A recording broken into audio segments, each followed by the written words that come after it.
Your 20s are strange. It's often the first time you have complete control over your money. No one tells you exactly what to do with your paycheck anymore. And that's where many expensive mistakes begin. Not because people are careless, but because nobody teaches them how money actually works. Schools spend years explaining algebra and history. Very few explain how to read a paycheck, build wealth, or avoid financial traps. So people learn through experience. Unfortunately, experience can be expensive. A single mistake at 25 can quietly cost tens, or even hundreds, of thousands of dollars by retirement. The frustrating part is that these mistakes rarely feel like mistakes at the time. They feel completely reasonable.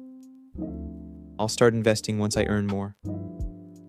I'll deal with retirement later. One more subscription won't hurt. I'll pay off the credit card next month. Individually, none of these decisions seem life-changing. Together, they create habits that can follow you for decades. This isn't a video about never buying coffee or living like a monk. Money is meant to improve your life. The goal is to avoid the decisions that quietly steal your future without giving you much in return. Some of the mistakes we'll cover are obvious. Others catch almost everyone by surprise. One of them is so common that millions of people spend months making it before they've even invested their first dollar. And ironically, it comes from trying to make the perfect financial decision instead of simply making a good one. The first mistake doesn't lose people money, it loses them time. Open YouTube and search for investing.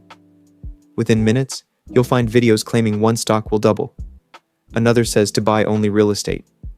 Someone else insists cryptocurrency is the future. After watching enough opinions, it's easy to feel like you need to become a financial expert before investing your first dollar. So people research. Then they research some more. Weeks become months. Sometimes years. Ironically, the fear of making a bad decision often leads to the worst decision of all: never getting started. Here's a much simpler approach. Instead of trying to find the next company that could outperform everyone else, build your foundation first. Many long-term investors choose a diversified, low-cost ETF that tracks a broad market, such as the S&P 500 or the total US stock market. Why? Because you're not relying on one company's success. You're buying small ownership stakes in hundreds of businesses with a single investment. If one company struggles, the others continue working for you. Once you've chosen your investment, automate it. Set up an automatic transfer every payday, even if it's only $100 a month. Successful investing is usually less about making brilliant decisions and more about removing the need to make decisions every month. Mistake number 2 is something almost everyone does after receiving their first real paycheck. They celebrate by increasing their monthly expenses. A raise arrives, the apartment gets bigger, the car payment gets higher. The weekend spending quietly increases because, after all, you've earned it.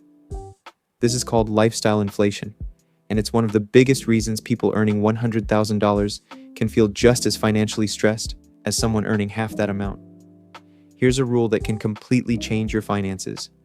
Every time you receive a raise, split it before you spend it. If your salary increases by $500 a month, decide in advance that perhaps $250 goes toward improving your lifestyle, and $250 automatically increases your investments. You still enjoy earning more, but every raise also buys a little more financial freedom. That's exactly how wealth compounds in real life. Not through one massive investment, but through dozens of small decisions that quietly improve your future without making today's life feel restrictive. The next mistakes are even more expensive because they don't just affect your investments. They affect your ability to recover when life doesn't go according to plan. Credit cards aren't the enemy. Used correctly, they can build your credit history, provide fraud protection, and even earn rewards. The problem begins when they're used to buy things you couldn't afford without them. Imagine putting a $1,500 vacation on a credit card because you'll pay it off later. If the card charges 22% interest and you only make the minimum payments, that vacation can end up costing far more than the price you originally saw. The beach memories fade. The interest payments don't. Here's a simple rule that can save you thousands of dollars. If you can't pay your credit card balance in full when the statement arrives, don't buy it. Treat your credit card like a debit card with better security, not as extra income. And if you already have high-interest credit card debt, focus on paying it down before investing heavily.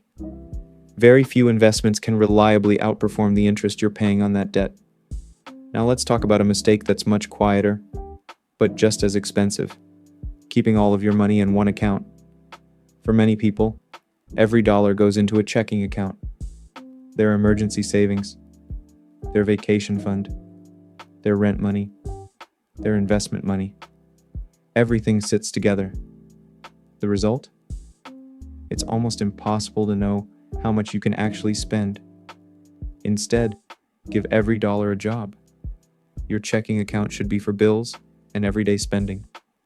Your emergency fund belongs in a separate high-yield savings account where it's easy to access but not mixed with spending money. Your investments should stay in your brokerage or retirement account, where they're less tempting to touch every time you want a new phone or a last-minute weekend trip. That small change creates something powerful. It removes the constant temptation to spend money that already has another purpose. Finally, there's one mistake that almost nobody talks about. People obsess over saving an extra $50 a month while ignoring opportunities to earn $10,000 more each year. Saving is important, but your income is one of your greatest financial assets. In your 20s especially, investing in yourself often produces the highest return. Learning how to negotiate your salary, becoming better at public speaking, learning sales, using AI tools to become more productive, earning a certification that's valued in your industry. Those skills can increase your income year after year. If someone offered you an investment that could increase your salary by 20% for the rest of your career, you'd probably take it immediately. That's exactly what valuable skills can do. The smartest people with money don't just invest in the stock market. They invest in the person who earns the money in the first place. And the final mistake ties every lesson in this video together. It's the habit that quietly determines whether all of these strategies actually work, or whether they remain good intentions forever. The final mistake is the one that quietly causes all the others. Believing you have plenty of time to fix them later. Your 20s have a strange way of making 40 feel distant. Retirement sounds like a problem for your future self. Investing can wait until your next promotion. Building an emergency fund can wait until next year. Negotiating your salary can wait until your next job. The trouble is that financial habits don't suddenly appear when you turn 30. They're built one paycheck at a time. If you get used to spending everything you earn in your 20s, you'll probably do the same when your salary doubles. If you never learn to invest consistently, earning more money won't automatically solve that problem. Higher income amplifies your habits. Good ones become more powerful. Bad ones become more expensive. So instead of asking, "What's the one thing I should do?"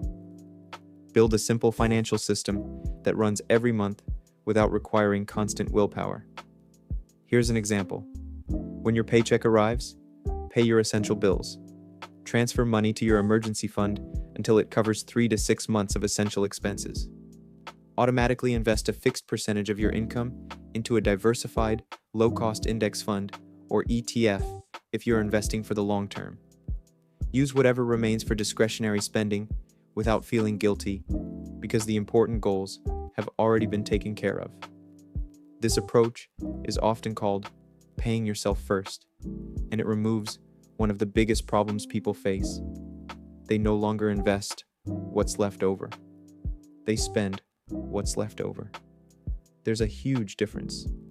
One final piece of advice that doesn't get enough attention: increase your savings rate every year, even if it's only 1%.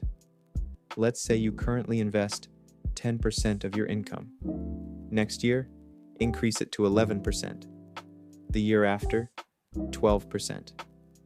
Most people barely notice the difference in their monthly spending But over an entire career, those small increases can add up to tens or even hundreds of thousands of dollars. Building wealth isn't about making your life harder. It's about making good financial decisions automatic. When you look back at these 5 mistakes, you'll notice something interesting. None of them require you to become a stock market expert. None require a six-figure salary, and none involve finding a secret investment that nobody else knows about. They come down to a handful of habits.